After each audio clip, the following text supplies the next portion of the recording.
Olá, turma do Paz 2, aqui é o professor Cristóvão. Hoje nós vamos fazer umas dicas sobre radioatividade. A moçada do Exatas teve essa aulinha comigo, sofreram, a chatice do gordo é imensa, e agora nós vamos para a mesa, que a minha imagem é tão assustadora que hoje eu vou me esconder para fazer com que você preste atenção e evite ficar se assustando. Vem comigo, pessoal! Nós temos aqui umas dicas sobre radioatividade. Só que antes de começar com a radioatividade, eu quero fazer alguns comentários com vocês.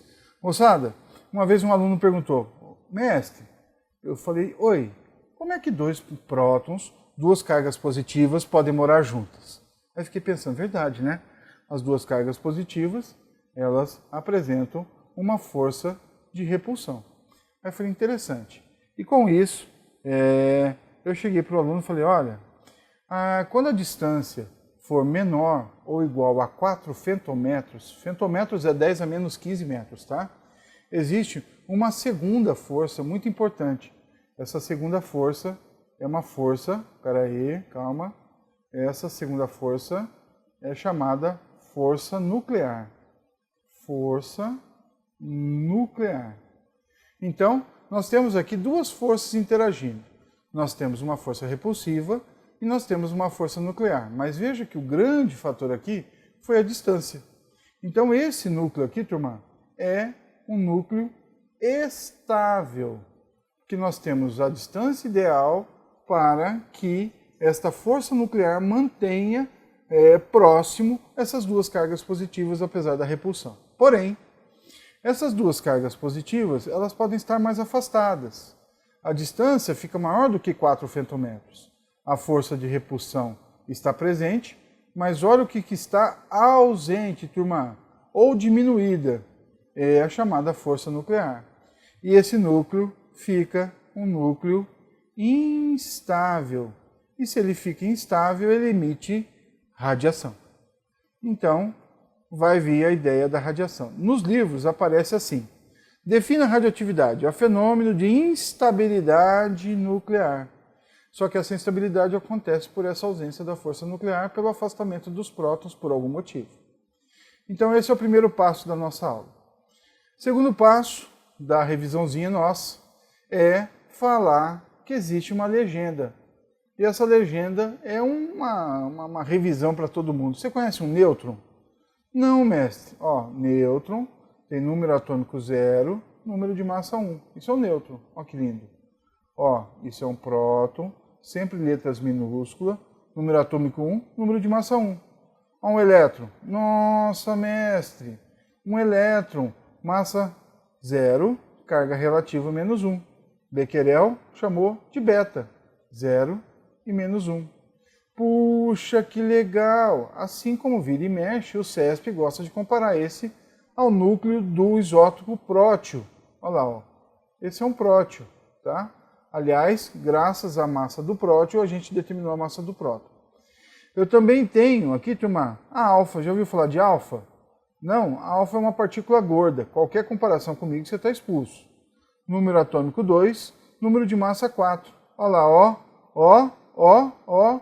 Duas cargas positivas e 2 nêutrons. 2 prótons e 2 nêutrons.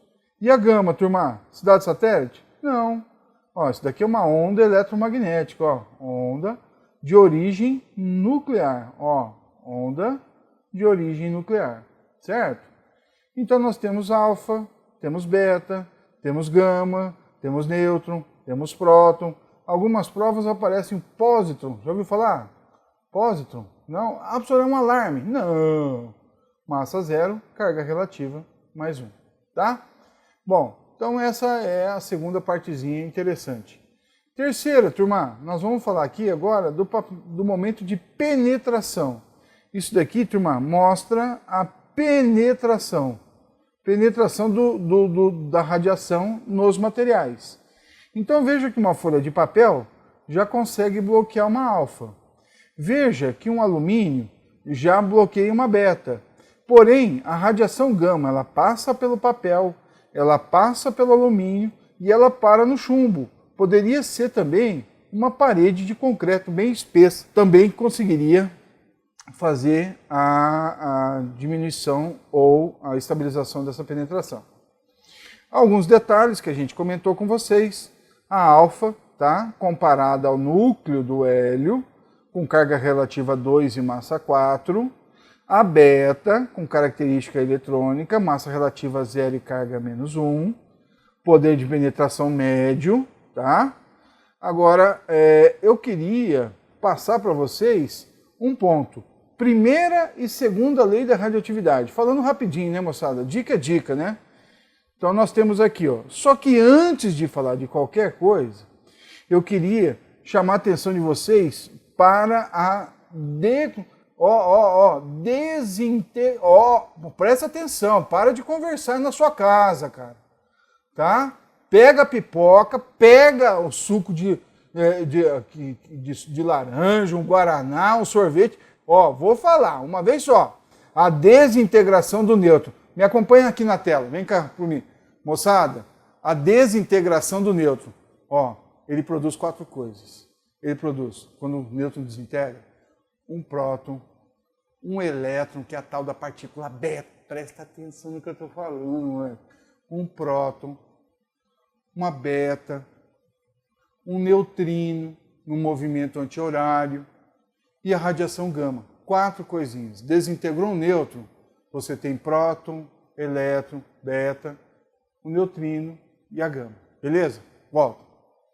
Então, aqui, quando esse nêutron sofre uma desintegração, você acaba tendo o próton, você acaba tendo o elétron, você acaba tendo o neutrino, que não aparece no vestibular, que a função dele é conservar a quantidade de movimento da beta, mais a radiação gama.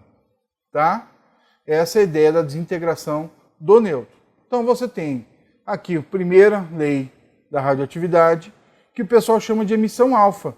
Na verdade, turma, o núcleo inicial perde número de massa 4 unidades e o atômico perde 2.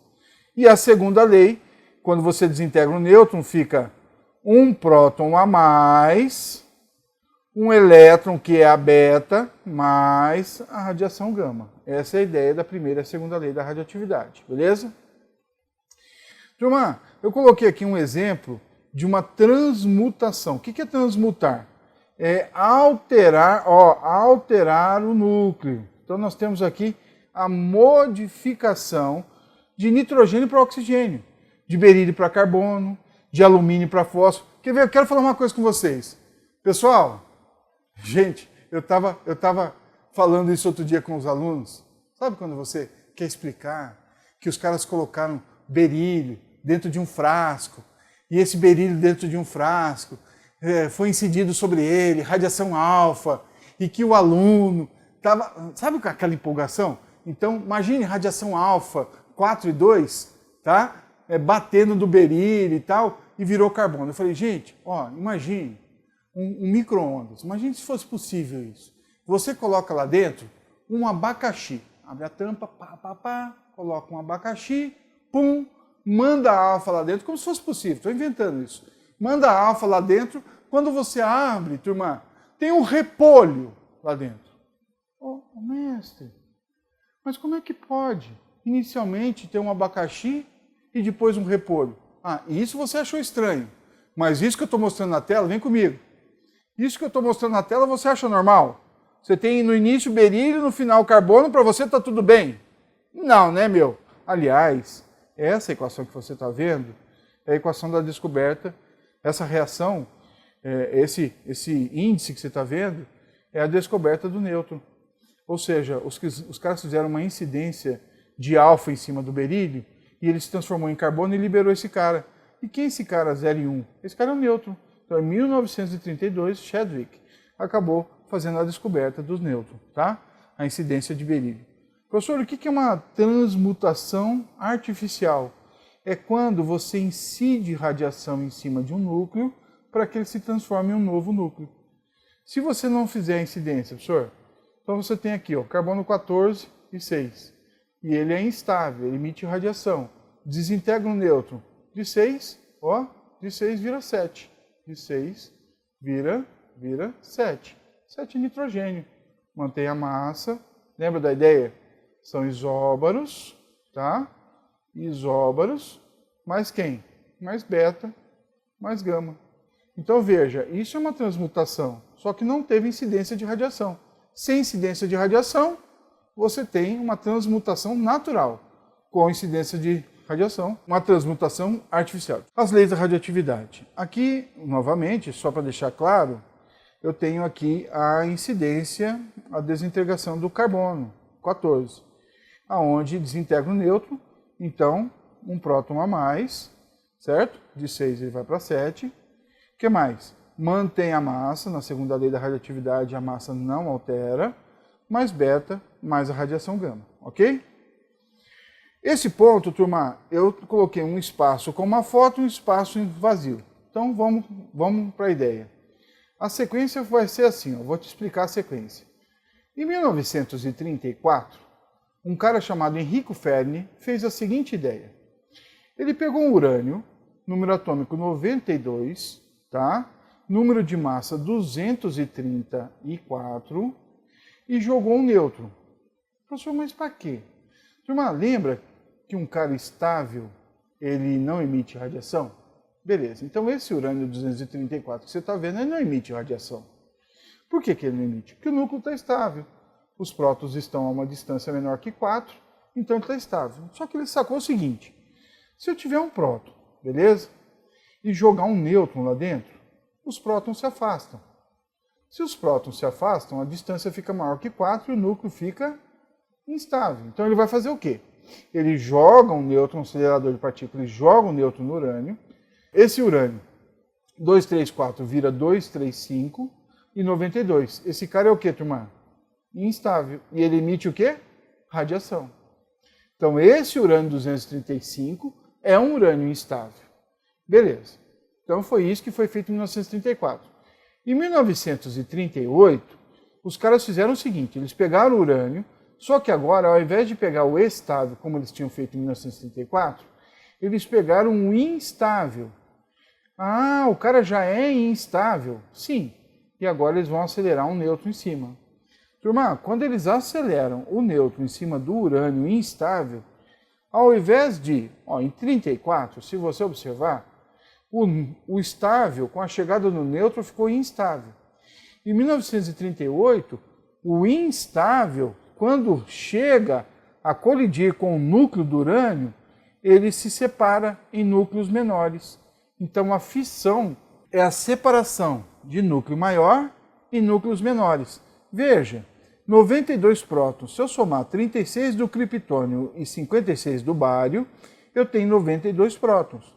Mas olha que interessante, o pessoal chamava de primeira geração de nêutrons, que é a chegada dele no urânio instável, que é o que aconteceu aqui. Esse urânio, ele racha e libera a segunda geração de nêutrons. Um nêutron vai colidir no núcleo de urânio, um outro nêutron colide no segundo núcleo de urânio, e olha a quantidade de radiação gama, ou seja, de energia que vai sendo liberada. E esses caras vão quebrando em núcleos menores, toda vez que eles são rachados, fissionáveis. Então isso daqui foi chamado de fissão nuclear. É um período pré-guerra, né? Pré-segunda guerra, lembrando que quem tinha o conhecimento dessa natureza eram os alemães. Então a situação estava bem complicada para os aliados. Agora, veja, em cima dessa fissão, eu posso lembrar vocês que foi criado a bomba atômica, tá? Que teoricamente depois o mundo inteiro praticou a ideia das usinas nucleares, com a ideia de transformar energia radioativa em energia elétrica. Um exemplo disso você tem no Brasil, que é Angra, onde São Paulo e Rio de Janeiro é abastecido por usinas de Angra 1 e Angra 2, conhecida como vagalume, que uma acende e outra apaga. Então a fissão, turma, ela teve o projeto de bomba atômica em 1945, a partir de um reator nuclear construído em 1942. Ela tem as usinas nucleares pelo mundo inteiro com a ideia de conversão da energia radioativa em energia elétrica. Agora, a fusão nuclear, ela surge no período da Guerra Fria. Ou seja, 1952, 1954, E a bombinha que vai ser liberada é chamada de bomba H. Essa bomba H, ela atinge alguma coisa na casa de 100 milhões de graus Celsius. Ou seja, imagine o calor que faz isso. Quem que consegue um calor igual a uma bomba dessa? Só em explosões solares, né, turma? Agora, qual a ideia da fusão? A partir do hidreto de lítio, você consegue chegar à formação de junções de isótopos, núcleos menores, o isótopo do deutério e o isótopo do trítio, formando o hélio mais a liberação de nêutrons. Então isso daqui, turma, que o pessoal comparava a energia liberada em quilotons, isso daqui a gente compara em megatons. Então, aqui, teoricamente, em relação à bomba atômica, tem 1000 vezes o poder, ficou muito mais poderosa. E daqui sai a ideia da formação de mísseis, o controle, aqueles filmes, Estados Unidos versus União República Socialista Soviética, que se saísse um míssil de cada lado explodiria o planeta Terra, aquelas histórias para boi dormir, tá? E por fim, nós temos aqui um gráfico, esse gráfico que vocês estudaram é chamado de meia-vida, tá? Representado por P é o tempo necessário para desintegrar metade do material. Iniciando com o material 1, quando você chega a meio, você vai pontilhar, ou seja, metade do material inicial. Se começasse em 5 aqui seria 2,5, se começasse em 7 aqui seria 3,5. Quando metade desse material é desintegrado, você vai até aqui embaixo e acha esse tempo, aqui no caso em anos. Esse é a nossa meia-vida. 1.600 anos é a meia-vida. Lembrando que as melhores fórmulas é massa inicial sobre massa final é igual a 2 elevado a x e a formulinha do Arbeg tem peito cheio, tá? Tempo total, período de meia-vida e o número de meia-vida executado. Beleza? Eu quero dar um tchau hoje para a turma do PAIS 2, mas novas dicas vão aparecer da equipe de Química. Lembrando que você tem inox, você tem pilha, você tem óxidos, geometria molecular, modelo de Bohr, tá? Coisinhas importantes para vocês irem lá.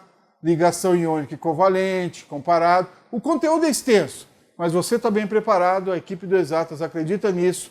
Um beijo e fica até a próxima. Tchau!